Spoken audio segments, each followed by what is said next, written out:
we divide 953 by 2 in a long division method. So 2 times 4 is 8. On subtracting we get 1. So now we put down this 5 and it is 15. So 2 times 7 is 14. On subtracting we get 1. So again we put down this 3 and it is 13.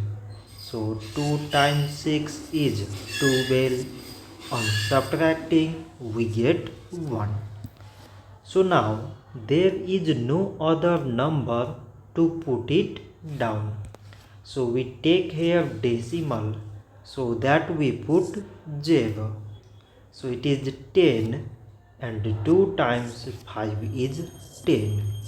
On subtracting we get 0.